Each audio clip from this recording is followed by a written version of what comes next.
Okay, we're on. All right, Awesome. we're on record. All right, so guys, I'm Meredith coming live to you, not live, but recorded from my basement Sunday morning here. This is Colleen, Coach Colleen. We introduced her last week on the internal Facebook group, and maybe you already know her because she's been around the community for a while. But I want Colleen to just say a few things about herself and, a little bit about her background, and then I'll say a little bit about me before we dive in today about meal planning. Colleen. Cool.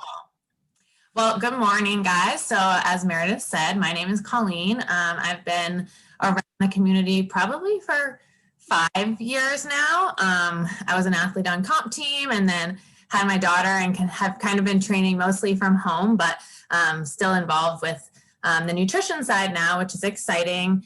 I've been a dietitian for 10 years and actually have been certified specialist in sports nutrition for the past 8 years. So most of my career has been working with collegiate athletes and college students around performance nutrition and other nutrition needs, whether it's weight gain, weight loss, body composition changes, medical nutrition needs, such as diabetes, high cholesterol.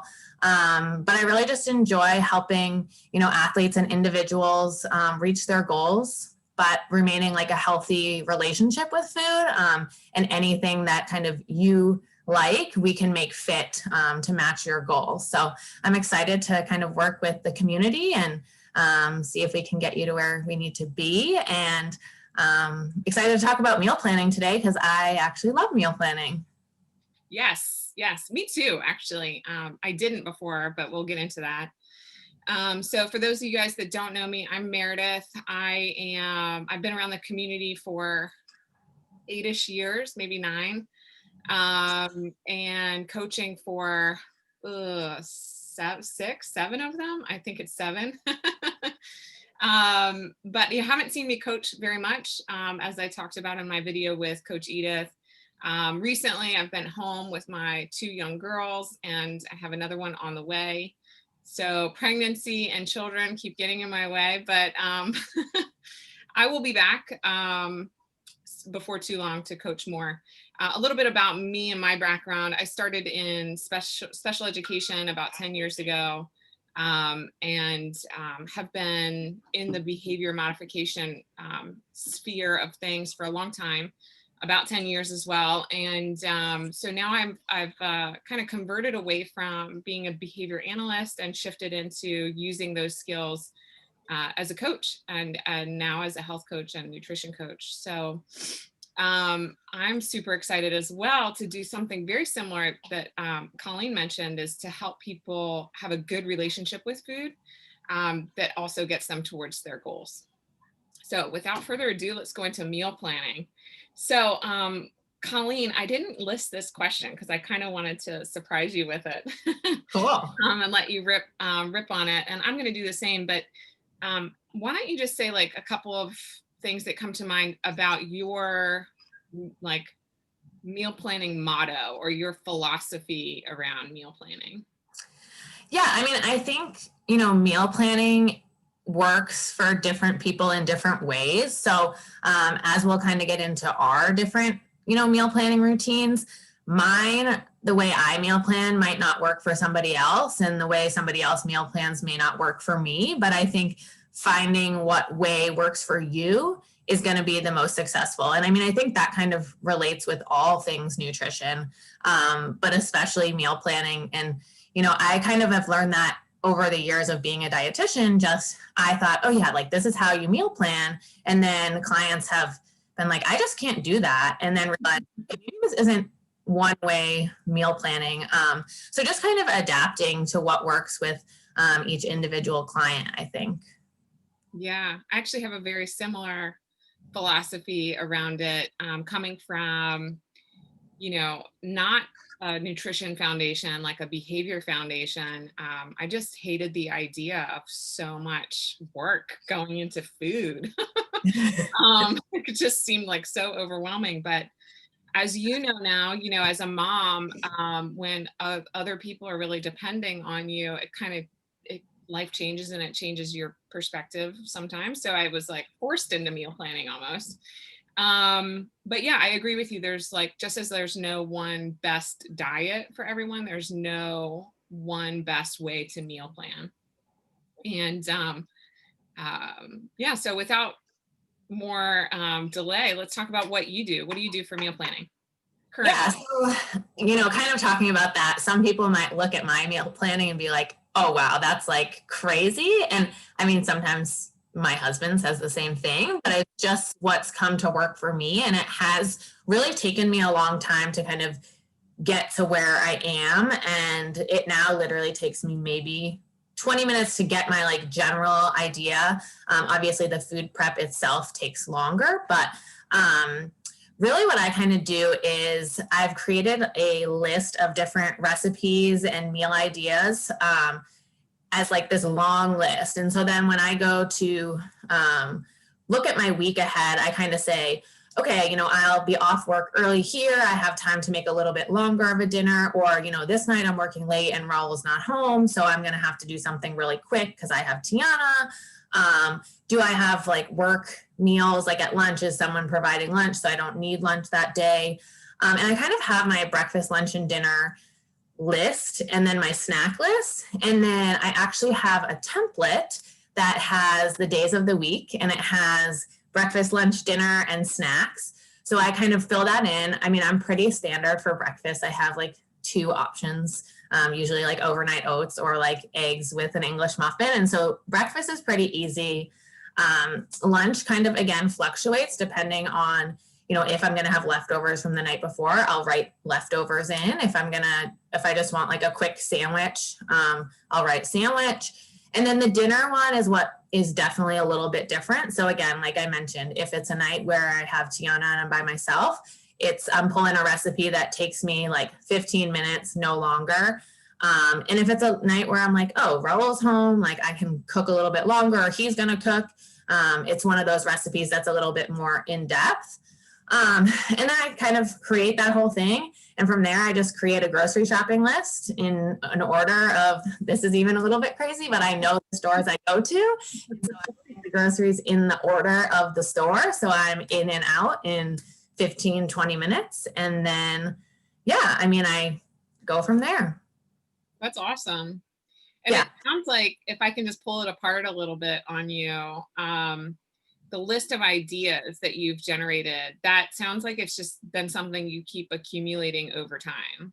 Yeah, exactly. So, I mean, it was a lot of Googling, 5-minute meals or 1-pot meals. And, I test them out. If I liked it and we both liked it, I'd be like, okay, add that to the list. If it was like, that was a little bit more in depth, or I didn't like the way it tasted, okay, like cross that one out. But yeah, that's kind of the part that's definitely taken some time to kind of figure out what we like, what works. So Cool. yeah. And then I'm just curious, like logistically, is your list literally a link to wherever you found the recipe, or do you like take parts of the recipe and like put it in your spreadsheet? Like, what do you do? Yeah, no, so I actually like I just say bookmark the recipes in my phone. Okay. The list is just like so I have a Google Doc that's like meal planning, and it's just like a list. So it'll be like, I'm trying to think, I have this like ground beef skillet. So I like write that, and then I know how to associate what recipe it is. Ah, okay. So when you go to cook it, you pull it up on your phone because it's been. Yeah, Okay. usually.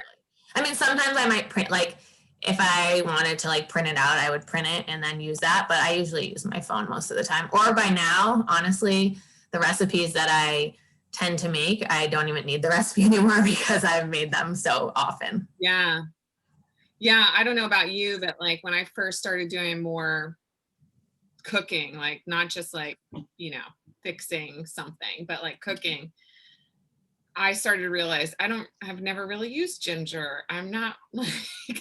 Yeah, I mean, that's also another thing that like comes into play when looking at recipes for me, is like, if I don't want to like get a recipe that has a million ingredients that I already don't have or might not use. So I'm like, maybe not that one. Like, things like that definitely can play into, meal planning too, I think. Yeah, yeah. And I found that the more I do it personally, the more I meal plan, the more skills I develop. So like, I do like ginger, and I was like, I could see myself using this again if you know, if Yeah. I learned how to do this or got this tool or whatever it might be. Like, but I'll definitely never do anything with ginger if I don't like figure out how to like shave this ginger. Yeah. Um, That's true too. so, okay. And then the investing in like tools or whatever, I've done a few of those, but some I'm Yeah. like, I'm not ready for that $700 KitchenAid. Yeah. What about you? What do you typically do for meal planning? Um, well, it's recently changed, and so I'm still iterating on it. But let me go back to what I've been doing, and then I'll kind of talk about how I've shifted it lately.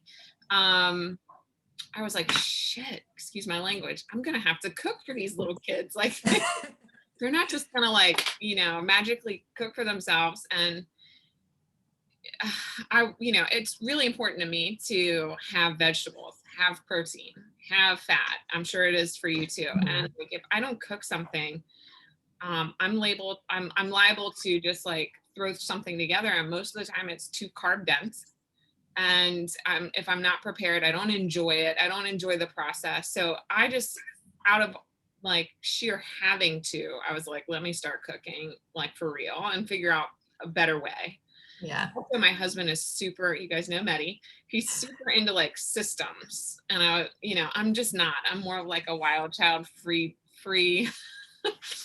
hippie kind of person. And I was like, yeah, there's something to this, like having a system, and you can fall back on it and you don't really need to think about it every single time, or recreate the wheel.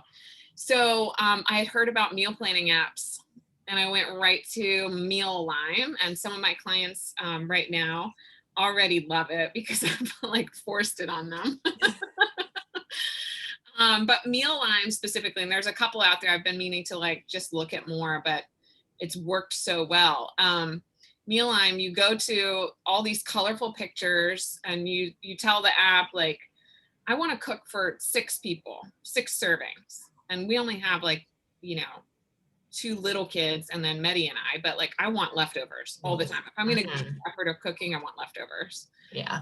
So I tell it 6 people, and then I tell it my preferences. He doesn't like eggplant, so I don't cook anything with eggplant. And the rest of it is fair game. Like we eat anything. Cream, milk products, cheese, all the stuff that people think are bad. We eat everything. It's very balanced, actually. And so I'll pick, at first I just started really small because I was like, I need to not overwhelm myself. I picked 1 recipe a week, but then I worked up to 3 recipes a week. Nice. And I would just cruise through all these beautiful pictures, and they're constantly updating them. And I would select, and then it populates an automatic grocery list for you. And so the grocery list is really cool because you can just look at it on your phone and like, check, I already have that. And it just disappears off your list. That's good. Love that. And so over time, I've been doing this. I'm like, well, I have all these things now because I bought the sesame oil. I bought the granulated garlic powder. Like I'm regularly buying these things. So I already know I have them, which is really also cool. You only need like the fresh fruits and vegetables most of the time off your list. And then lately with pandemic, it's just been go right to Amazon Fresh or Whole Foods and order it for delivery. Awesome. Now, that's more of an expensive version. So you can also take that same list and just walk around Wegmans or Safeway or anything. But, with 2 kids trying to lug them around, most of the time I'm ordering. Yeah, I feel that too. But like I do order like Instacart a lot. The other thing that I've kind of found, helpful is finding the grocery stores that are on my routes. So whether it's dropping Tiana at daycare or going from work to daycare, I know I have a Trader Joe's en route. I have a Whole Foods. I have a Shoppers. So it's like, if I needed to, I'm like, oh, I'm going to go to the grocery store. I kind of have those routes along the way that I've already, pinpointed. But yeah, it's a big deal to not have to go out of your way. to get Yeah. groceries. I'm sure a lot of our guys at the gym are really close to the Whole Foods and the Harris Teeter there in Pentagon City, but for those that aren't, man, yeah, if you can tack it on to something that you already have to do, even better. Well, lately I've changed it though. I'm still going to meal line, but I was looking for a way to like save more money on groceries. You know, we're gonna have a third kid, and I was like, this is gonna get expensive. Yeah.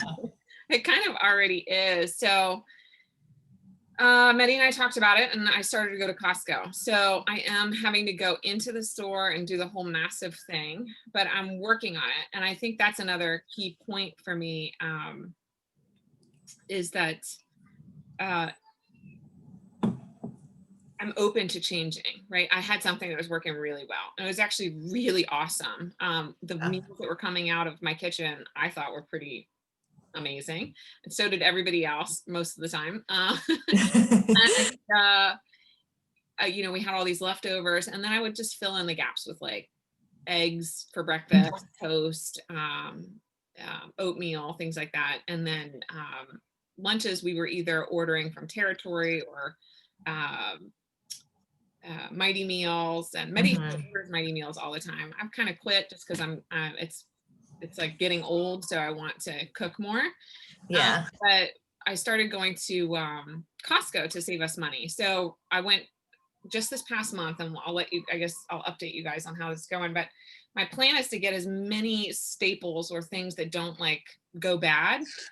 Pasta sauce, pasta. Contrary to popular belief, pasta is not evil. Love me a good pasta and meatballs. That's on my list for dinner.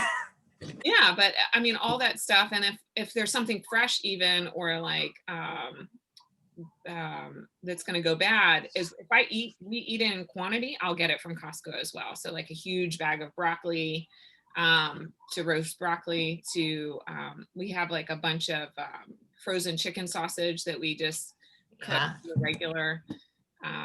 So we're trying to supplement like what we do with the grocery ordering. I love Costco too. I will say I get like a lot of meat from Costco because you can freeze it. And the eggs there, you get so many eggs for such a cheap price. Yeah. Even things like for us, we do get like the big Greek yogurt tubs. Yeah, the stuff you consume a lot of, right? Yeah. Yeah. I'm trying to just balance, is all the cost savings going to be worth the time, right? Because for us, time is, well, for everybody, time is money, but we're really conscious of like, is this really the better way? But we did do a price analysis against, this has turned into how to budget, but we did a price analysis against like Amazon, ordering like and save and stuff like that. And it's just cheaper at Costco. Yeah, I would be interested for you too. Like, I know some people do feel like, oh, grocery shopping is a time thing. I notice that as you go to the store more, so that's kind of like I said, for me, like I know my stores that I go to and the like where everything is. And as you do it more, you're like, oh, wow, that like took me 15 minutes. Like I used to start out in Costco and I'd be there for like an hour and a half. Like, but now I'm like like get my things in line and I'm done. So dedication too. Like I'm committed to just getting in and getting out. Like I'm not going to let myself get distracted.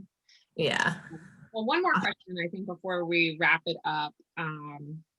If you don't mind, let's go into, what do you think it does for you to have this plan in place for meals? And then similarly, what does it do for your clients, that or your athletes that actually implement some of these things? So, I mean, I kind of think some of the things we already touched on, I know at first people say, oh, it takes a lot of time, but I think actually like long run, it can actually help you save some time, you know, planning on the front end versus, you know, getting home and being like, oh, what do I want this, or do I want that? Or like, is this going to take me a long time to cook? So I think it can help save time. I think also it can help save some money, because if you have a general plan and you're going grocery shopping with things you need versus just kind of picking and choosing. You might buy some things that you don't necessarily need. But then I also really do think it can help ensure that you're getting all of the nutrition you need. So like you kind of mentioned, the carbohydrates, the protein, the fats, the fruits and vegetables. When I like see it in my meal plan, I have those things in mind, and I know, okay, like every day I'm pretty much going to check off the nutrients I need. And I think, over time, as someone creates their own way of meal planning, they'll kind of be able to know, I don't have to think so much about, my nutrition plan, because I've already integrated into my meal planning. And that week, I know I'm going to get the things that I need. So that's really kind of what I've noticed. Also, I think it brings people like satisfaction, that they're like, wow, I didn't think I could do this. And I thought it was, really challenging, but now I've got this plan down and I'm like cruising, and just makes them feel good about their nutrition and in the way they feel and some progress that they've made. Yeah, I have to agree with all that. The big one for me is less stress. Yeah. Less thinking, more automaticity. In the beginning, it's like, man, it really took me a while to just come to terms with like, I'm going to have more of a plan. Yeah. Yeah. You can't just like go to the grocery store whenever and pick out whatever. And I would just get caught basically with my pants down too much with hungry kids. I'm like, I'm just not satisfied. You said satisfaction. That's another thing. Yeah. Yeah. I I think agree. clients as well experience some very similar things to what you were describing. Peace of mind, satisfaction, a sense of preparedness. It just creates actually more space in their lives and in their thinking, where they have to angst less about their food. And then you're right, for me, definitely, like, if the food is already there in my refrigerator, the vegetables for the fajitas, all the vegetables for the turkey chili, like, I'm going to eat the vegetables. I don't want them to go bad. Mhm. I spent the money on them.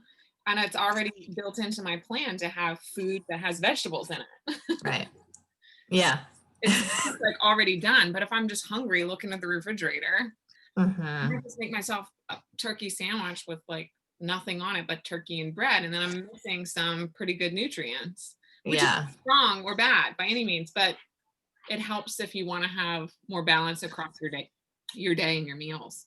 Yeah, for sure.